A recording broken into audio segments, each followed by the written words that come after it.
सरकार के बीजेपी कोटे से मंत्री नितिन नवीन का एक बयान आया है। क्या कुछ उन्होंने खास बोला है, इस रुझानों को देखकर जीत की तरफ बढ़ती हुई बीजेपी के लिए के जो भगवा लहराया है, जो योगी जी का जो करिश्माई नेतृत्व दिखा है, नरेंद्र मोदी जी का जो करिश्माई नेतृत्व दिया है, पूरे राजद में बेचैनी है और अब रात भर नींद नहीं आने वाली है तेजस्वी यादव को। तो मैं तो कहता हूं ना कि ईवीएम के भरोसा नहीं है तो अपने 70 विधायकों को इस्तीफा दिलवा देते ना। जो विधायक जीत के आए हैं वो मैं तो मानता हूं कि जनता के मैंडेट का अपमान करते हैं और उनको लगता है कि अगर ईवीएम गलत है तो अपने विधायकों का इस्तीफा दिलवा देते। देश में नरेंद्र मोदी है, किसी को गलत कंफ्यूजन नहीं होना चाहिए। देश में नरेंद्र मोदी का नेतृत्व है और उत्तर प्रदेश में जोगी मॉडल है।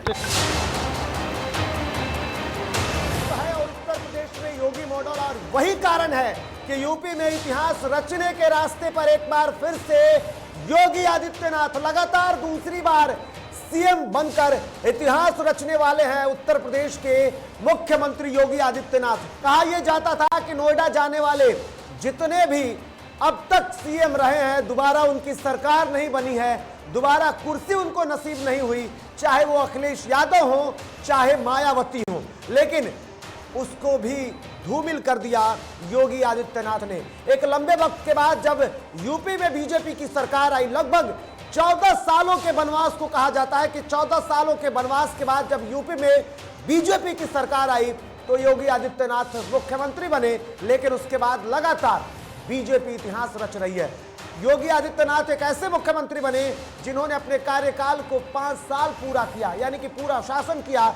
इससे पहले ये अखिलेश यादव के नाम था, लेकिन उसके बाद अब योगी आदित्यनाथ, और अब एक नया रिकॉर्ड उत्तर प्रदेश में, एक नया रिकॉर्ड बनने जा रहा है जब बीजेपी की सरकार बनेगी, जब लगातार मुख्यमंत्री के पद पर दूसरी बार योगी आदित्यनाथ उस कुर्सी पर काबिज होंगे। और उसके बाद वहां एक बार फिर से विकास के मॉडल पर बात हो रही है।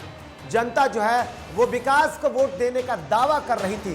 शायद आज वही कारण है कि यूपी में विकास हुआ है तो योगी आदित्यनाथ पर भरोसा भी।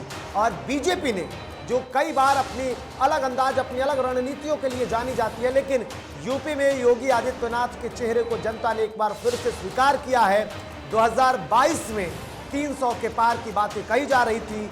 300 के पार के आंकड़े क्या छू पाएगी बीजेपी, क्योंकि इससे पहले तो वो आंकड़े से बहुत ऊपर थी, लेकिन इस बार क्या छू पाएगी। लेकिन जादुई आंकड़े के बाहर है और जादुई आंकड़े को क्रॉस करने के बाद पूरी तरीके से यूपी में बीजेपी की सरकार दिख रही है। हमारे साथ हमारे सहयोगी ऋतिक और हमारे संपादक राजेश कुमार जुड़े हुए हैं, एक बार उनके पास चलते हैं।